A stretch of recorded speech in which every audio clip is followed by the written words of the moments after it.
विविध भारती। उजाले उनकी यादों की,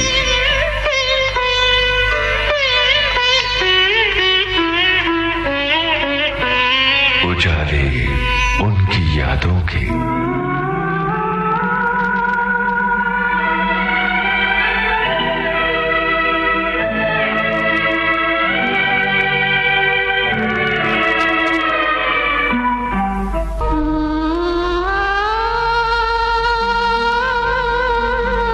मंगेशकर परिवार का एक अनमोल नगीना, जिसकी गीत यात्रा शुरू हुई थी इस गाने के जरिए।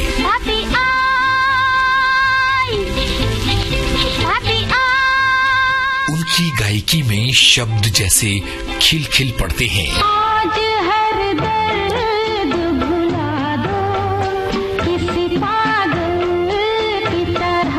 अपनी दीदी को याद करते अनेक गाने गाए।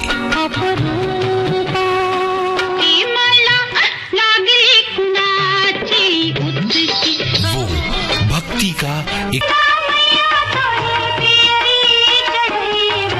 इस कार्यक्रम में जानी मानी गायिका उषा मंगेशकर का दोस्त यूनुस खान आज पहली कड़ी। दोस्तों नमस्कार, विविध भारती के स्टूडियो में आज हमारे साथ हैं जानी मानी गायिका उषा मंगेशकर। बहुत बहुत स्वागत है आपका हमारे स्टूडियो में। नमस्कार। नमस्कार। पुराना नाता रहा है आपका रेडियो से, कैसा लग रहा है वापस रेडियो के स्टूडियो में आके?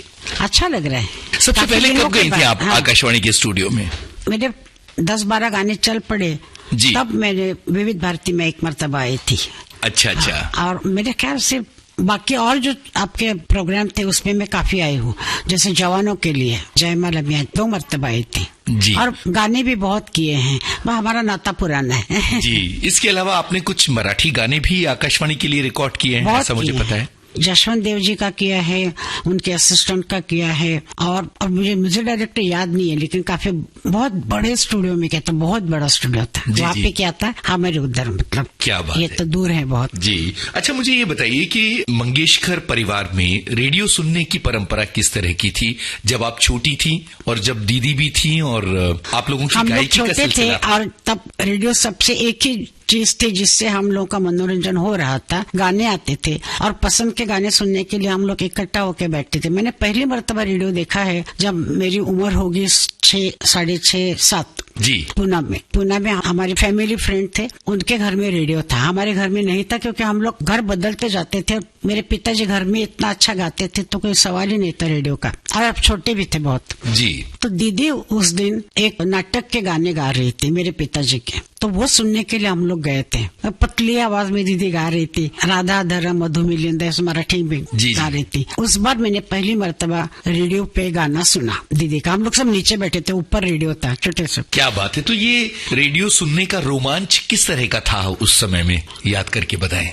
या तो फिल्म देखो या तो रेडियो सुनो। फिल्म तो कभी देखने को मिलती थी, रेडियो तो पूरा दिन चलता था जी। और अच्छे अच्छे प्रोग्राम होते थे, सब याद थे इसमें क्या आने वाले, इसमें क्या आने वाला है, गाने का कब आने वाला है। एक मर्तबा उसका नाम याद नहीं है, बहुत सारे गाने बजाते थे जी। वो एक प्रोग्राम था, वो बाद में देखा मैंने। फिर उसके बाद हम लोग मुंबई आ गए, मेरे पिताजी गुजर गए, हम लोग मुंबई आ गए और मुंबई में हम लोग आके नाना चौक में हम लोग का घर था, वहाँ हम लोग रहते थे। दीदी काम पे जाती थी, हम लोग स्कूल में जाते थे, माँ घर में रहती थी, मेरा भाई भी स्कूल में जाता था। तो दीदी ने सोचा कि मैं रेडियो लेके आती हूँ मैं, ताकि सबको घर में सुनने के लिए मजा आएगा। नहीं तो रिकॉर्ड सुनते थे हम लोग जी जी 78 स्पीड के, वो मैं सैगल साहब के वगैरह गाने सुनते थे रोज। तो देखा रेडियो लाएंगे, दीदी ने रेडियो लाया और हमारे बहुत पसंद के सिंगर के सैगल, ये सबसे बड़े हैं। मेरे पिताजी बोलते थे किसी का गाना अगर गाना है तो सैगल साहब का सुनो, क्योंकि वो जो गाते हैं वो बहुत अच्छे और बहुत सीखे थे वो गाना। तो क्लासिकल का भी उनको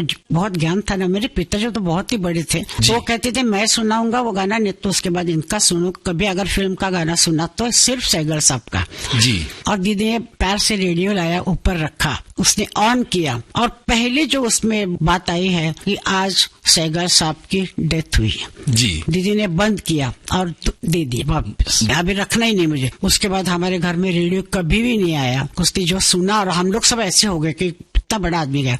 जी। उसके बाद रेडियोग्राम ये वो बहुत आए, सब उसके अंदर रेडियो होते थे। तब तो बहुत नया नई चीज आती गई। फिर 78 गया, फिर कैसेट आई, फिर EP आई, फिर LP आई। बहुत संग्रह किया है। मैंने एक बार दीदी से बातचीत की थी तो उन्होंने ये घटना बताई थी कि कैसे उन्होंने बड़े चाव से रेडियो लाया और ये खबर सुन के वो बहुत दुखी हो गई और उन्होंने फिर वो रेडियो कभी नहीं सुना। पर दीदी ने एक और बात बताई थी कि वो चिट्ठियां लिखा करती थी रेडियो स्टेशन पर फरमाइश के लिए, क्लासिकल गानों की। दीदी आई थी, दीदी फरमाइशी गानों की चिट्ठियां लिखती थी, पोस्ट करती थी कि ये गाना सुनना है हमको। अब मुझे इतना याद नहीं है, आई होगी दीदी जी। लेकिन दीदी के गाने जब हृदयनाथ ने किए तब हम लोग गए थे रिकॉर्डिंग्स में गाना सुनने के लिए। तो लाइव होता है, रिकॉर्ड तो करते नहीं, तो रिकॉर्ड नहीं था उसका। रेडियो से हम लोगों ने काफी पूछा, तो अभी किसी के पास आए हैं गाने वो नहीं है। तो उस वक्त बहुत पुरानी बात थी, केशवराव भोळे थे उस वक्त, वो भी गाते थे, उनको गाना समझ में आता था। जी जी। तो हृदयनाथ का एक गाना था आशाताई का, चांदणे शिंपित जाशी। जी जी। तो वो गाना मेरे पिताजी के स्टाइल से गाती और तान तो उस स्टाइल का गाना बनाया था। और दीदी के 2 गाने थे, कशी काळ नागिनी और दूसरा याद नहीं मुझे नाम। तो ऐसे गाने दीदी ने 2 मरतबा किए देखे हमने के गाते हैं यहाँ पे। उसके बाद तो काफी क्लासिकल सिंगर्स के भी बहुत है आपके पास, बहुत ही खजाना है। बिल्कुल। और जो सितार हैं, रविशंकर जी है, बड़े गुलाम अली है, काफी लोगों के हैं। तो कभी कभी सुनते थे हम लोग, कोई क्लासिकल का कोई प्रोग्राम आता था उसमें। तो रेडियो का हमारा नाता काफी पुराना है, बहुत पुराना प्यारी है। बात है। और हमने चूंकि कुंदनलाल सहगल का जिक्र किया तो यहाँ सहगल साहब का एक गाना सुनते हैं। अच्छा, आप बताएंगी कोई गाना? उनकी पिक्चर एक जिंदगी नाम की फिल्म थी जो जल गई, ऐसा जी। सुना। तो उनके गाने कहाँ गए? तब पिक्चर में गाने होते थे और रिकॉर्ड है हमारे पास। बिल्कुल। लेकिन सारी की सारी नहीं। उनका एक गाना मुझे बहुत अच्छा लगता था, मैं क्या जानू क्या, जो जादू दीदी ने है, भी गाया जो है। दीदी ने बाद में बात बचपन के दिनों की और जी। रेडियो से जुड़ी हुई स्मृतियों की हो रही है। हमें ये पता है कि आपका जन्म दीदी के जन्म की तरह इंदौर में हुआ था। जी। बाद में कभी इंदौर जाना हुआ? इंदौर से जुड़ी कोई स्मृतियां मेरी हैं? मौसी थे ना वहाँ पे, हाँ हाँ। तो हम लोग काफी जाते थे मौसी के यहाँ। जी, बचपन मौसी के में भी घर में जाती थी। 9-10 साल की थी तब से जाते थे। क्या यादें हैं उस शहर से जुड़ी हुई? इंदौर की सबसे बड़ी याद तो है कि वहाँ का वो सराफ खाना, रात को जहाँ खाना मिलता है, क्या अजीब अजीब चीजें मिलती है और ऊपर फेंकते हैं कचौरी वगैरह, वो तो सब देख। बड़े। हाँ, बहुत पहले के बात बोल रही हूँ मैं आपको। जी। ये 40s की बात बोल रही हूँ। तब जी। जाते थे, फिर जब तक मौसी थी तब तक जाते थे। जी। मौसी गुजर गई तब बंद हो गया। दीदी भी जाती थी? दीदी काफी जाती थी, बहुत। अच्छा। सब बताते थे कि लता जी का जन्म इस मोहल्ले में हुआ है, जी, सिख जी। मोहल्ले में। अभी है कि नहीं मालूम नहीं मुझे। उसके बाद गए नहीं हम लोग, मतलब मेरी माँ गुजरने के बाद और मौसी जाने के बाद नहीं गए कभी। जी। बचपन में आपकी और दीदी की शरारतें किस तरह की होती थी? नहीं, दीदी सबसे बड़ी और मैं सबसे छोटी उनमें, घर में लड़कियों में। तो दीदी से हम लोग थोड़ा सा Distance। दबके रहते, थोड़ा सा। लेकिन हम लोग जब चारों बहनें खेलती थी, भाई तो छोटा, मुझसे भी छोटा, और उसका पैर खराब था, उसको तकलीफ थी बहुत, तो हम लोग सब खेल खेलते थे। जी। मतलब उस वक्त अभी के खेल और में बहुत फर्क है। बिल्कुल। हम लोग रास्ते पे जाके पकड़ा पकड़ी बोलते ना उसको, वो करते थे, लंगड़ी खेलते थे, फिर रस्सी की वो करते थे, क्या बोलते कूदी, फिर झूके झूले पे झूलना, फिर अंताक्षरी खेलना, इस तरह के खेल हम लोग बहुत खेलते थे। एक बार मेरी सुलोचना जी से बात हो रही थी, सुलोचना लाटकर जी से, तो उन्होंने बताया था कि दीदी और वो बड़ी साइकिल चलाया करती थी। हाँ, साइकिल दीदी बहुत अच्छा चलाती थी, दीदी और आशा थी। मुझे कभी भी नहीं आई, अमीनाती डरती थी। अरे साइकिल नहीं चलाती क्योंकि हम लोग कोल्हापुर में थे तब। जी, और बिल्कुल। कोल्हापुर में जितने लोग हैं उतनी भैंसें भी थी। ओह। और वो रास्ते पे बड़े बड़े 10-10, 12-12 आती थी, तब उनको देख के मीनाती डर के गिर जाती थी। अच्छा। बोलती कि अभी क्या होगा। जी, तो जी। उसने बंद कर दिया साइकिल जी। चला, लेकिन दीदी चलाती थी बराबर और बहुत- बढ़िया चलाती थी। बहुत बढ़िया। आशा थी तो और भी बढ़िया। अच्छा, फिर आपने क्यों नहीं चलाई? नहीं, पर एक तो छोटी थी मैं, ये सब साइकिल वाइकिल चलाते थे तब, मतलब 9 साल की भी नहीं थी मैं, 8-1 साल की थी। पिताजी जाने के बाद इतना जल्दी सब कुछ बदल गया और हम लोग बम्बई आ गए, और बम्बई से फिर कोल्हापुर चले गए, कोल्हापुर से फिर बम्बई आए, और सब उल्टा सीधा हो गया। तो मैं करती थी थोड़ा, बाद में मैंने काफी कोशिश की लेकिन मुझे नहीं जमा। जी। गाड़ी चलाना भी नहीं जमा। अच्छा, मुझे ये बताइए कि बहुत कम उम्र की थी आप तो पिताजी चले गए, कोई पिताजी से जुड़ी याद है गाना सिखाने की या? बहुत छोटी।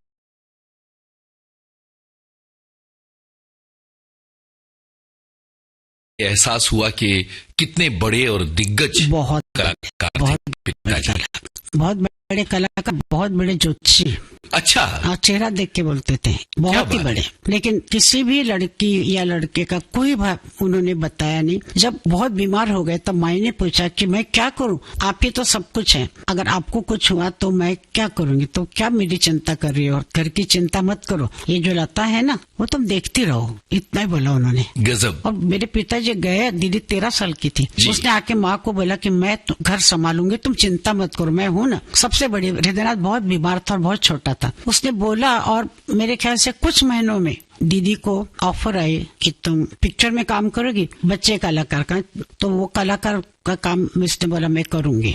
ये बहुत जल्दी हुआ जी। उसको नौकरी मिल गई जी। और फिर उसने मास्टर विनायक उनके कंपनी में, फिर उन्होंने अपनी खुद की कंपनी खोली, ये पुणे में हुआ। एक पिक्चर बनी पहले मंगड़ागौर, जिसका गाना जमी के पास, मतलब इनके पास है, आपके रिकॉर्ड है जी। उसके बाद हम लोग कोल्हापुर चले गए, तब ये साइकिल वकील की बात हुई। और फिर दीदी काम करती थी तो 2-3 पिक्चरें उसने की, माजरबाड़ किया, जिसमें एक गाना हम सब ने गाया है। हाँ बिल्कुल गाया। हाँ, और मैं बहुत छोटी हूँ उसमें, इतनी सी लग रही हूँ। उसके बाद में और एक फिल्म की उसने, दामोदर मालवणकर उनके साथ में काम कर रहे थे उसके साथ जी। उसके बाद उन्होंने अपनी कंपनी को, प्रफुल्ल कंपनी थी उनकी, उनको उठा के फिर वो हम लोग पूरे कंपनी बम्बई लेके आए। फिर हम लोग बम्बई में, काफी लोग थे ना, 20-25 उनके काम करने वाले, और हम लोग तो बड़ी बड़ी जगह उन्होंने ढूंढी, सबको रखा बराबर। नाना चौक में बहुत बड़ी जगह थी, और उस जमाने में जैसे घर होते थे वैसे थी, उसमें हम लोग रह गए और थोड़ा सा सुधार करके तो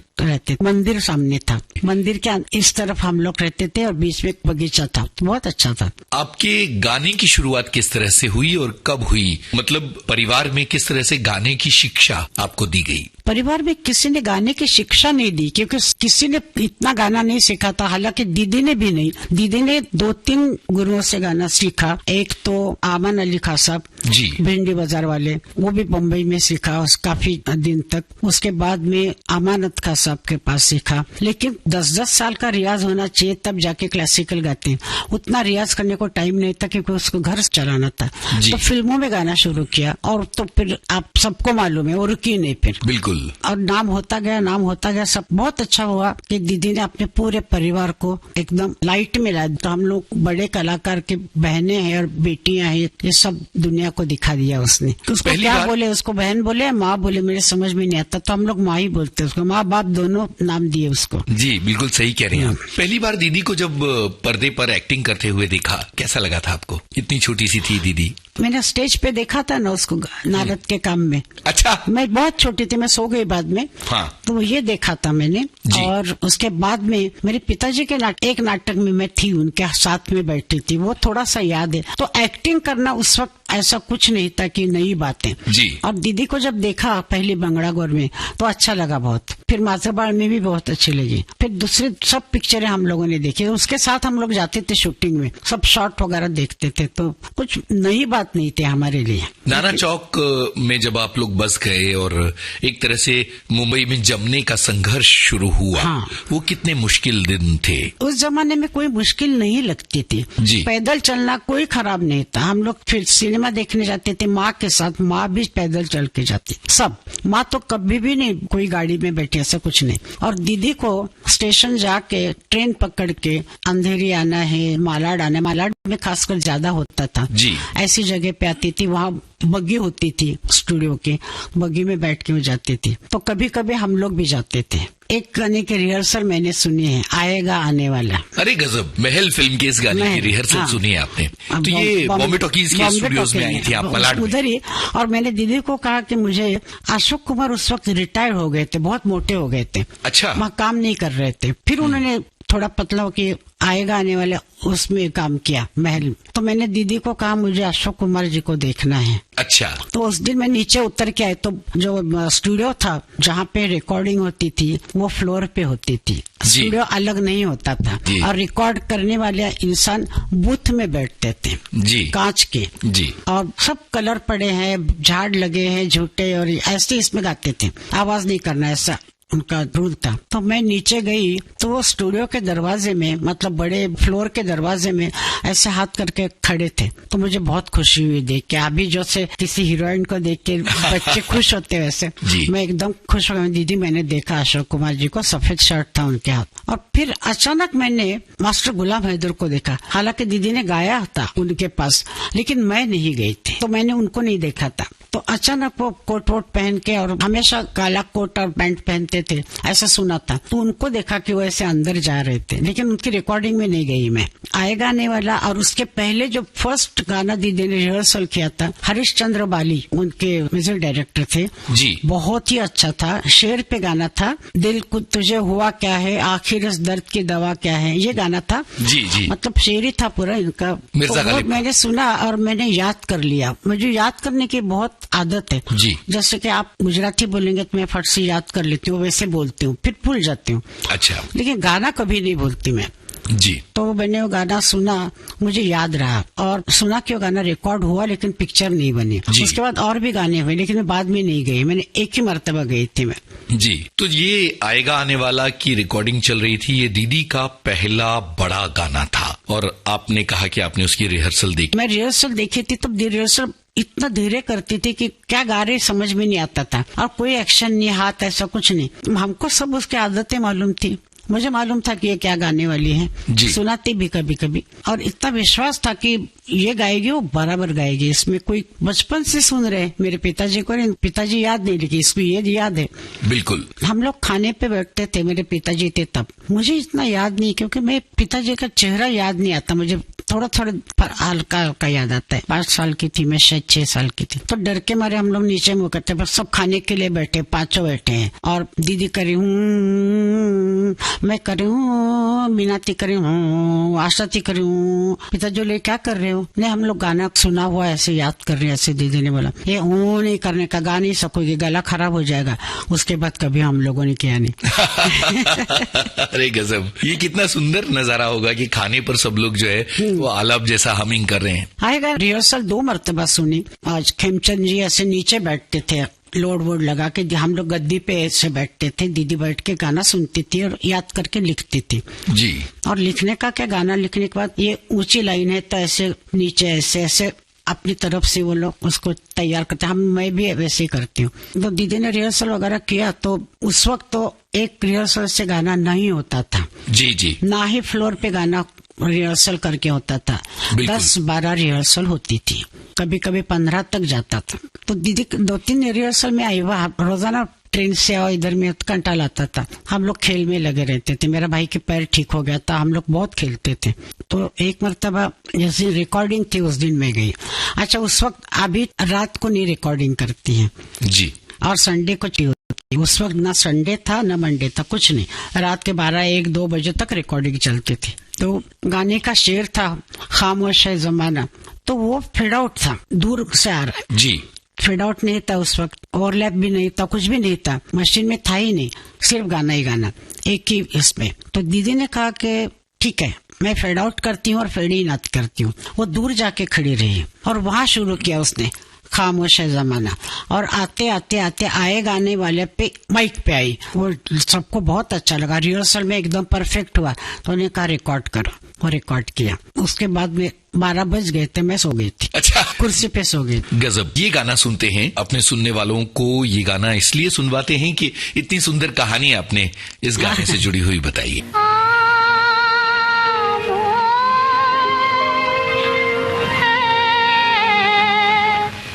उन्होंने सिर्फ दीदी के गाने के लिए जी। और फिर म्यूजिक डायरेक्टर को नहीं तो उनको छोड़ना पड़ेगा फिल्म, तो उनके हिसाब से वो गाना बनाते थे। और उसके बाद दीदी के साथ जैसे दीदी का नाम ऊपर गया, वैसे म्यूजिक डायरेक्टर भी आते गए। जैसे नौशाद साहब, उनका पहली पिक्चर दीदी का बहुत अच्छे गाने चले, मेरी लाडली वगैरह तो सब गाने बहुत चले। उसके बाद भी मदन मोहन जी आए, और मदन मोहन जी के पहले गाने से भी नाम ही हो गया। और जैसे जैसे आगे आती गई वो, वैसे वैसे नाम बढ़ता गया। अब मेरा जो क्या हुआ कि मैं गाती थी, सब गाती, कौन नहीं गाते, माँ छोड़ के सब गाती थी। मैं दीदी का गाना कॉपी करने की कोशिश करती थी, छोटी थी वो, बहुत बड़ी नहीं थी। मैं गाना गाती थी, मैं दीदी जैसा नहीं हो रहा है मेरा गाना, एकदम बराबर फिट हो रहा है। मैंने कहा अच्छा है। उसके बाद उन्होंने कहा कि गाओ, और तो नायडू साहब जिन्होंने आजाद पिक्चर बनाई थी, बड़ा बहुत अच्छा आदमी, एकदम ऐसा बातचीत करना, घर पे आए। उन्होंने कहा कि मेरे पिक्चर में, दीदी पहले गा चुकी थी, मेरे पिक्चर में एक गाना ऐसा है कि जो 2 बहनों ने डांस करना है उसके ऊपर, साई और सुबो, तो दोनों बहनें, तो मुझे 2 बहनों का गाना चाहिए। अच्छा। और वो बहुत यंग थी लड़कियां, मेरे ख्याल से 12-15 साल के होंगे। तो श्री रामचंद्र, उषा गाएगी। फिर मैंने उनकी तरफ देखा, मैंने कहा मद्रास का है, कुछ ताने वाने होंगे, क्या करूं मैं? बोलते नहीं, मैं गाना बना रही हूँ। तो उन्होंने अपलम चपलम बनाया। क्या और बात उसके है। ऊपर डांस इतना अच्छा किया। ये फर्स्ट टाइम मैंने देखा कि फिल्म में कि 2 लड़कियां एक जैसा डांस कर रही है। अभी तो बहुत आ गए उसके बाद में, और वो गाना चल पड़ा, बहुत चला। फिर मुझे शंकर जी ने बोला। जी, तो वो कहानी अभी सुनते हैं। पहले मुझे लगता है कि भाभी आई सुनवाते हैं हमारे सुनने वालों को, क्योंकि बहुत प्यारा गाना है और हम विविध भारती से ये गाना अक्सर बजाते हैं। सुबह का तारा फिल्म का गाना। हाँ जी। ये फिल्म आई थी साल 1954 में, यानी आप सोचिए कि ये आज से तकरीबन 75 बरस पहले की बात है। तो सुनते हैं सुबह का तारा फिल्म का गाना, भाभी आई।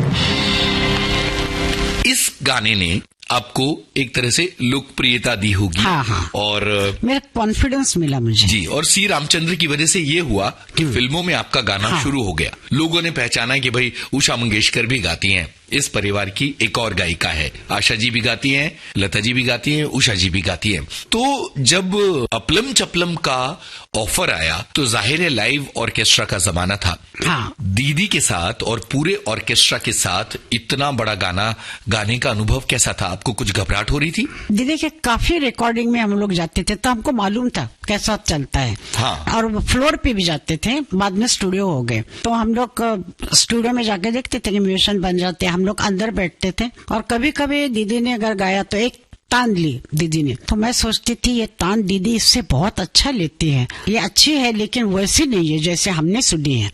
वाह। और दीदी को बोलती, दीदी तुम इससे अच्छा ले सकती हो, कट करती थी वो, और फिर दूसरे टेक में वैसे लेती थी। क्या बात है। मतलब ये एक मर्तबा ऐसे हुआ था। कभी कभी दीदी इतना अच्छा गाती थी कि हम लोग कुछ बोलते ही नहीं थे, बहुत सुनते थे सिर्फ। और मैं गाने की कोशिश करती थी लेकिन मैं गा नहीं सकती थी। लेकिन अपलम चपलम में एक मजा आया इसमें जी, कि लोगों ने जब सुना, म्यूजिक डायरेक्टरों ने, तो मुझे चित्रगुप्त जी ने कहा कि हम लोग शर्त लगाते थे म्यूजिशियंस के साथ, सबके साथ, कि मैं गाना बजाता हूँ और तुम बोलो किसने कौन सी लाइन गाई है। वाह। तो समझ में नहीं आता था किसी को कि पहले मैंने गाई, दीदी ने गाई। मैं तो दीदी से तो डरती थी नहीं बिल्कुल, उसी ने पकड़ के खड़ा किया था, और वो गाती रहती थी और अच्छा गाती थी, बहुत ही अच्छा। घर में क्लासिकल वो सीखती थी तो बहुत अच्छा। मैंने कहा दीदी ये लाइन ऊंची जा रही है, दगा देने वाला कैसे दगा देगा, तो आलाप वगैरह है। मैंने कहा मैं ये नहीं गाने वाली हूँ कि मुझे ये नहीं आता, तू ऐसा कर, तू गा दे। मैंने बोला अच्छा ठीक है मैं गाती हूँ। मतलब घर के जैसा, बिल्कुल कंफर्टेबल, कुछ भी नहीं लगता था मुझे। जी, तो ये मैं सिर्फ एक मर्तबा डरी थी, दीदी के साथ ही गाना था, लेकिन वो अली अकबर जी का था। अली अकबर जी इतने बड़े सरोद वादक, वो कुछ ना कुछ टिकड़म होगी गाने में। मैं कांप रही थी, कैसे होगा गाना। ये फर्स्ट टाइम मैं डरी थी, बाकी मैं किसी से नहीं डरी, कोई भाषा से नहीं। भूपेन हजारिका गाने तो एक मर्तबा रिहर्सल में गाए हैं मैंने। अच्छा। हाँ। ये अली अकबर खान साहब वाला गाना कौन सा था? शंकर खान नाम की कोई फिल्म थी जी, मुझे मालूम नहीं, मैंने ना फिल्म देखी ना गाना याद है मुझे। मैं तो प्रसंग ही याद है मुझे कि मैं डर गई थी बहुत। जी, लेकिन गाना सीधा था, दीदी के साथ डुएट था तो कोई चिंता नहीं थी, जरा दीदी तू गा दे ऐसा मैं करते थे। क्या बात है। और अपलम चपलम इतना हिट हो गया पूरे देश में, गली गली में इस गाने की चर्चा हुई। कैसा लगता था आपको कि आपका भी इतना नाम हो रहा है? अपलम चपलम होने के बाद मुझे टाइम ही नहीं था, इतने मुझे ऑफर आ रहे थे, खास करके चित्रगुप्त जी के बहुत गाने गाए मैंने उनकी वजह से मैं ये सीख गई कि माइक का पोजीशन कैसे होना चाहिए, कौन सी इसमें फ्लॉप आता है, कौन सा पीछे जाना चाहिए, कब ऐसे करना, मुंह घुमाना चाहिए। ये सारी बातें सीखी, दीदी से भी बहुत सीखी, उनसे काफी सीखी। वो हिंदी के बहुत बड़े प्रोफेसर जैसे थे, तो मुझे हिंदी ऐसा होना चाहिए, हिंदी का ये तुम सुनो। फिर भोजपुरी ऐसा, तो उनके भोजपुरी गाने भी मैं 7-8 गाए, बहुत गाए मैं। बिल्कुल। तो उनको मैं कभी भूलूंगी नहीं, उनकी वजह से मैं निडर होके गाना शुरू किया मैंने। कोई भी गाना, कोई भी भाषा, कुछ नहीं लगता था। आप बता रही थी कि उसी दौर में शंकर जयकिशन ने आपको ऑफर दिया गाने का। जी, वो गाना चला तो था उस वक्त, ये न थी हमारी किस्मत, वो गाना चला था। मेरी ये हालत हो गई थी कि मैं कैसे गाऊं, उर्दू है, शंकर जी आप उर्दू सिखाएंगे? बोलते नहीं, मैं तो उर्दू नहीं जानता हूँ, रिकॉर्डिंग में जी। फ्लोर पे आरके स्टूडियो में हम लोग बैठे हैं, नीचे जी। उन्होंने गालीचा डाला है, जी। शंकर जी हारमोनियम बजा रहे हैं, बाजू में पंडित राम नारायण सारंगी बजा रहे हैं और एक प्रभाकर नाम का तबला बजा रहा है। बस इतने म्यूजिशियन थे और मुझे एक अंतरा गाना था, बस इसके बाद नहीं। जी। शंकर जी मुझे बताइए ना क्या करूं मैं, उर्दू मुझे नहीं आती है। तो उन्होंने कहा मुझे तो नहीं आती है। तो मैंने कहा राम नारायण जी पंडित जी आप मुझे बताइए उर्दू कैसे बोलते हैं। बोलते मुझे भी नहीं आती उर्दू, मैं तो बनारस के वगैरह भाषा जानता हूँ। तो मैंने देखा प्रभाकर तो मराठी था, मैंने कहा इसको तो जरा भी नहीं आएगी। लेकिन रिकॉर्डिंग बूथ में अताउल्ला खान बैठे थे। अच्छा। उनको जाके पूछा तो तुम गाओ, कभी गलती होगी तो मैं बीच में टोकूंगा तुमको। जी। अताउल्ला खान टीपू सुल्तान सेट पे जो आग लगी थी उसमें गए। अच्छा, तो ये किस फिल्म के गाने की बात हो रही है? मैं नशे में हूँ। तो यहाँ शंकर जयकिशन के साथ? शंकर जयकिशन के ज्यादा नहीं गाया मैंने, शंकर के साथ, जयकिशन के साथ नहीं कभी। जी। दोनों अलग अलग करते थे म्यूजिक, नाम दोनों का एक साथ जाता था। तो ये गाना मैंने गाया। उसके बाद वो सेट पे राज कपूर जी हीरो थे और एक लड़की, मतलब उसका नाम भूल गई मैं, अच्छी एक्ट्रेस थी, वो गाना गा रही ऐसे दिखा। तो वो गाती है नथी हमारे को। उसके बाद मुकेश जी का गाना था, चलता था। तो जब उन्होंने सुना कि ये स्टार्ट है, उसके बाद मुझे लिप मूवमेंट देनी है, तो उन्होंने दीदी को फोन करके कहा कि ये बहुत अच्छा गाती है, इसको लेके आओ सेट पे। और नजदीक हमारे बाजू में सेट था। जी। तो हम लोग सेट पे गए, दीदी लेके गए। मुझे उषा बोलती, उषा ये बहुत अच्छा गाया।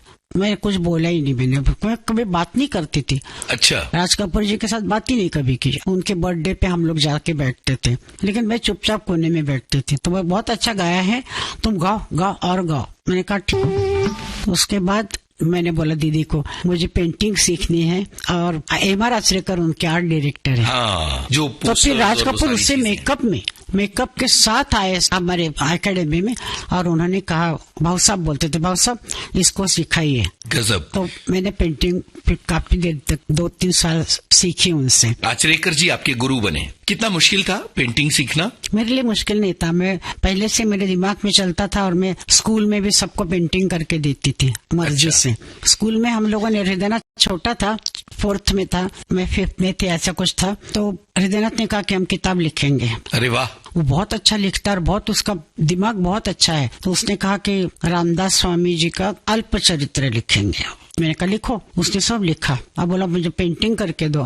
अरे गजब। कुछ मालूम नहीं था, मतलब सीखा नहीं, मर्जी से। तो मैंने उसमें शिवाजी महाराज की पेंटिंग बनाई, एक तुकाराम महाराज की बनाई। तो वो किताब हमारी टीचर थी, उसको बहुत अच्छी लगी, इतनी बड़ी है, सब हंसते लिखे थे। तो उसने उसको बाइंडिंग वगैरह करके रखी थी, फिर वो हृदयनाथ को दी उन्होंने। तो कल परसों ही कोई लेखक आया था, उसने बोला कि मुझे देखनी है, तो उसने देखी वो। वाह वाह। तो एक तरह से अपने बचपन में ही आप लोगों ने एक तरह की कॉमिक बुक तैयार कर ली थी वो। और जब आचरेकर जी ने आपको पेंटिंग सिखाई तो बहुत सारी अलग अलग टेक्निक आपकी समझ में आई होगी। सिखाना मतलब कोई, जैसे स्कूल में हम लोग लिखा हुआ पढ़ते हैं और सीख जाते हैं कि ये लिखा है जी, इसका जवाब क्या है, सब मालूम पड़ता है। हम लोग करते थे पेंटिंग जी। मॉडल बिठाते थे तो मॉडल बनाते थे। तो 8-10 लड़के लड़कियां सीख रहे थे, तो सबके पीछे खड़े होके बोलते थे हाँ ठीक है, उसके बाद तुम्हारा ये ठीक नहीं है, ऐसा ये था। और फिर वो करके बताते थे। वाह। जब वो करते थे तो वो मैंने पिकअप किया, और फिर वाटर कलर मेरे हाथ में बैठ गया जी, जो मुश्किल होता है। और फिर मैंने ऑयल पेंट, स्केचेस और पाउडर शेडिंग जो भी होता है उसमें सब कुछ सीख लिया, और सब कुछ बराबर सीखा। जी। तो मैं ऑयल पेंट भी अच्छा करती हूँ, जैसे कि आपने बोला चाला वाही देश का कवर वो जी। ऑयल पेंट है। अच्छा, दीदी के कितने रिकॉर्ड्स के कवर आपने बनाए हैं? एक तो ज्ञानेश्वर, मिर्जा गालिब जी, और मीराबाई के 2, ज्ञानेश्वरी के 2, उतने बनाए मैंने। और एक में हम लोगों ने, HMV ने हमको ऑफर कहा कि हमको ये बना के दो 4 बहनों का, वो एक किया है मैंने। क्या बात है। बाकी इसके अलावा बहुत पेंटिंग है, मेरी तो किताब छपी है अभी। जी बहुत बिल्कुल। सारे। मुझे एक पेंटिंग याद आती है जिसमें दीदी हैं, बाल खुले हुए हैं और शायद वो वीणा हमारे है। गुरुजी का है। अच्छा, पेंटिंग की कभी एग्जीबिशन लगाई? नहीं, क्यों? मुझे ऐसा लगता था कि मेरे पेंटिंग में कमी है कुछ। जी, मैं सिर्फ चेहरे करती हूँ, क्योंकि बाहर जाके लैंडस्केप करना इम्पॉसिबल, मुंबई में पेडर रोड से जाना दूर और अकेले जाना, तो वो मैंने अवॉइड किया। जब हमारी क्लास जाती थी तब जाके करती थी मैं, लेकिन कब। जी। दीदी के अलावा आपके कुछ गाने आशा ताई के साथ में हैं, उनकी भी बात करते हैं। एक गाना जो चला है, जी, एक क्लासिकल टाइप का गाना है, काहे तरसा है। चित्रलेखा फिल्म का गाना। तो काहे तरह से दोनों का गाना था, पूरा साथ में गाना था, अलग अलग अंतरे वगैरह नहीं थे जी। उस वक्त हम लोग इंदौर में थे, मेरी अच्छा। मौसी के यहाँ, आशाती भी थी और एक बच्चों के लिए छोटी पार्टी बना की थी, तो आशाती वहाँ हम लोग वहीं थे। तो कहीं से हमको मैसेज आ गया, अब मोबाइल तो था नहीं जी। तो मेरी मौसी के यहाँ कहीं से मैसेज आ गया कि रोशन जी राह देख रहे हैं पर कल रिकॉर्डिंग है आपकी। मैंने कहा मेरी रिकॉर्डिंग कौन सी, बोलते क्लासिकल गाने की। तो आशाती ने बोला हाँ मुझे जाना ही पड़ेगा। तो हम दोनों प्लेन से निकले, वाह। माई वगैरह उधर ही रही, हम लोग निकले और सीधा स्टूडियो गए, महबूब स्टूडियो में। अच्छा, गाना याद किया उधर ही बैठ के, वो गाना काहे तरह से है। क्या बात, ये बहुत चल पड़ा। सुंदर गाना। बहुत रोशन चला। साहब के साथ रिहर्सल की कोई याद है इस गाने की? पहले कर चुके थे जी। लेकिन कौन भूल गए कि मतलब हम लोग इंदौर में बैठे थे, इतना जल्दी होगा मालूम नहीं। कल बोला तो आशाती बोली नहीं करना, छोड़ना तो है नहीं इसको, और कोई गाएगा नहीं मुझे मालूम है, चलो। तो हम दोनों गए थे। कितनी मुश्किल थी रोशन की ये ट्यून? गाने में कोई ऐसी खास मुश्किल नहीं लगी हमको, क्योंकि दोनों साथ में गा रहे थे, एकदम साथ हाँ में। साथ। जी। ऐसे अलग अलग गाते तो मुझे मुश्किल होती, आशाती को तो चलता है गला उसका, मेरा इतना नहीं चलता था। तो ये गाना सुनते हैं, चित्र उजाले उनकी यादों के। इस कार्यक्रम में जानी मानी पार्श्व गायिका उषा मंगेशकर से बातचीत का पहला भाग आपने सुना। सुल्ताना सुल्ताना मेरा नाम है सुल्ताना। इस कार्यक्रम के रिकॉर्डिंग इंजीनियर मंगेश सांगले और विविध भारती की ओर से इस कार्यक्रम को प्रस्तुत किया जुबैर खान ने। इस बातचीत का दूसरा भाग आप सुनेंगे शाम 4 बजे अगले हफ्ते।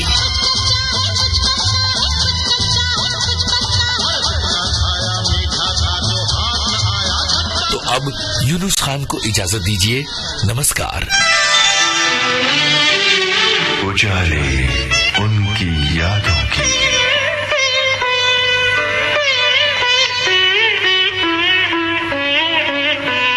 उजाले उनकी यादों के।